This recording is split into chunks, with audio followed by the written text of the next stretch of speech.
Suivant nos expériences passées et nos expériences de vie, on sera tous confrontés à un moment donné à un deuil.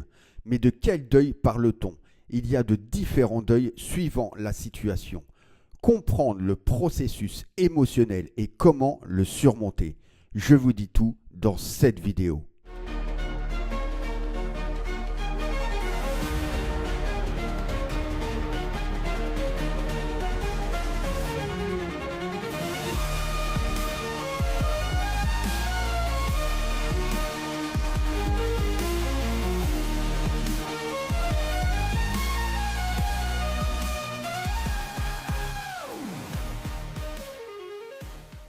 Le deuil est un processus émotionnel et psychologique que l'on traverse en réaction à la perte d'un être cher, d'une relation ou d'une situation importante. C'est une expérience naturelle et inévitable lorsqu'on est confronté à la réalité de la mort ou d'une perte, ce qui implique un travail profond de transformation intérieure.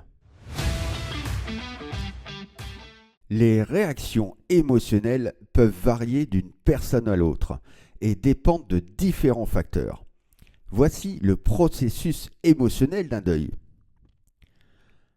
On va avoir la tristesse et la douleur.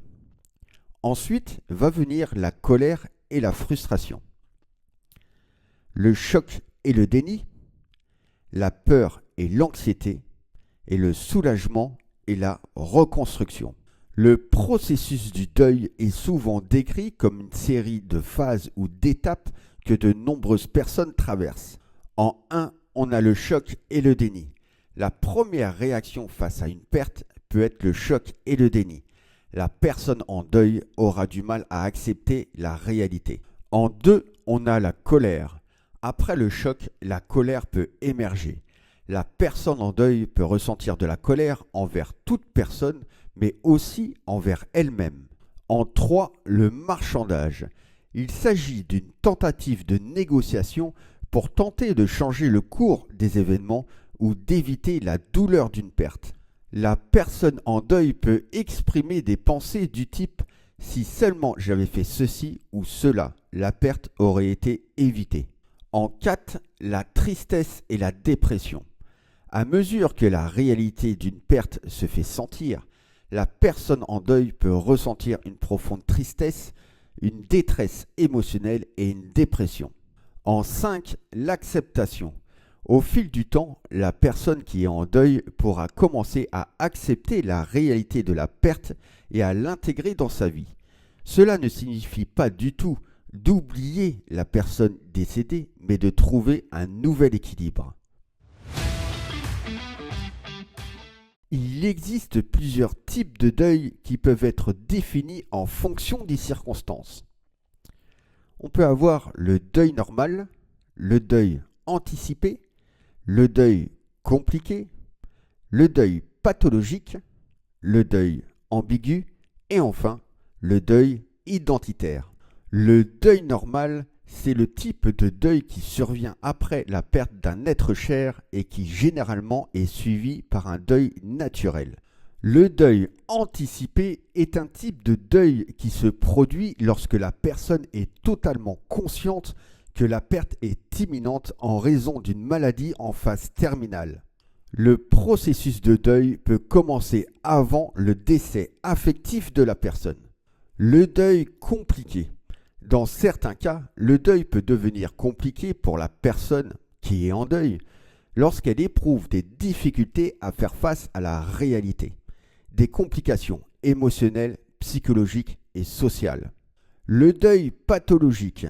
Il s'agit d'une forme de deuil extrême, du deuil compliqué, où la personne est submergée par des émotions intenses et persistantes. Le deuil ambigu. Ce type de deuil survient lorsque la perte n'est pas claire ou n'est pas reconnue socialement, comme par exemple une disparition sans aucune explication ou d'une relation ambivalente avec la personne décédée. On a aussi le deuil non résolu.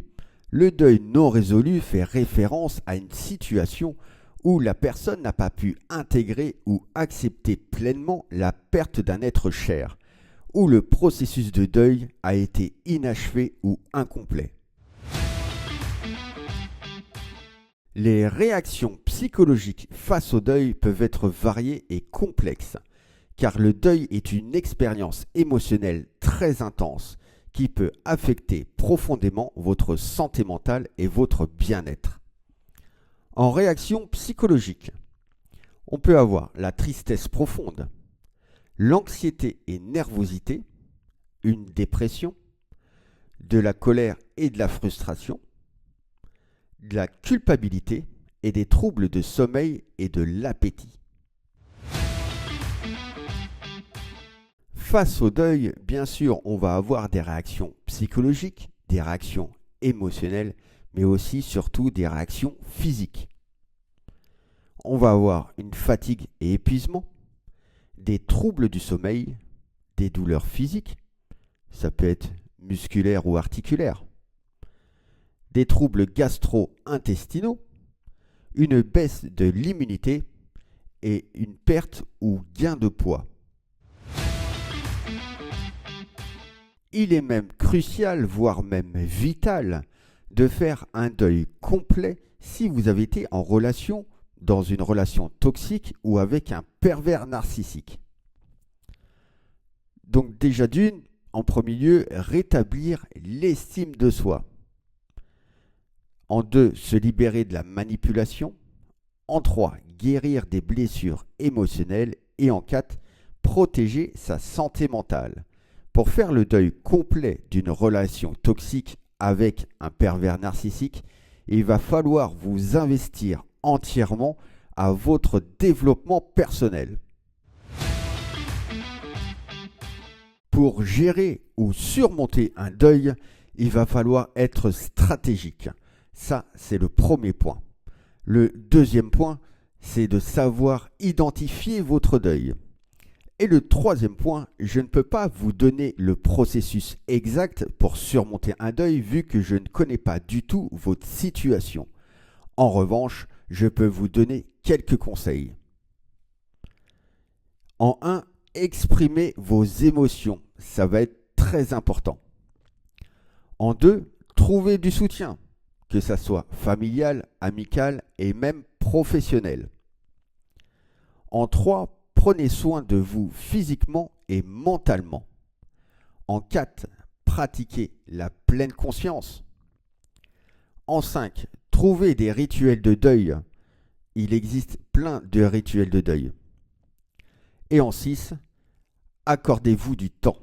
L'espoir et la reconstruction sont des aspects essentiels dans le processus du deuil. Trouvez des raisons de gratitude. Créez de nouvelles routines ou rituels. Trouvez un sens à la perte. Poursuivre des intérêts et des passions. Trouvez du soutien professionnel si nécessaire. Et pratiquez l'autocompassion. D'où l'importance de savoir identifier votre deuil va vous permettre de mieux gérer et surmonter votre deuil, mais surtout aussi de pouvoir guérir de vos blessures émotionnelles. À titre d'exemple, pour la perte d'un être cher, il va y avoir une blessure d'abandon qui va se greffer dessus.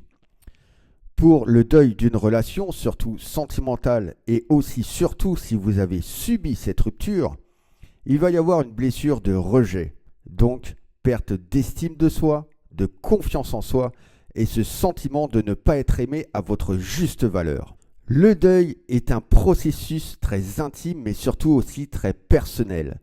Ne vous inquiétez surtout pas du temps que vous allez mettre pour réaliser ce deuil, car chacun avance à son rythme. Si vous avez des questions à ce sujet, laissez un commentaire et j'y répondrai. Le deuil est un chemin personnel et unique pour chacun d'entre nous. Ça peut être très très long si on n'a pas conscience qu'il faut travailler absolument sur la phase d'acceptation. À titre d'exemple, j'ai dû mettre 20 ans pour accepter le deuil de mon arrière-grand-mère. La douleur est inévitable, mais la souffrance est transformatrice. Absolument personne aime avoir mal émotionnellement et moi le premier. Par contre, j'aime ce que la souffrance peut m'apporter. Ce qu'il faut comprendre, c'est dans la souffrance qu'on grandit, qu'on évolue et qu'on se développe. Et c'est aussi un processus inévitable. Retenez bien, souffrance, acceptation et transformation.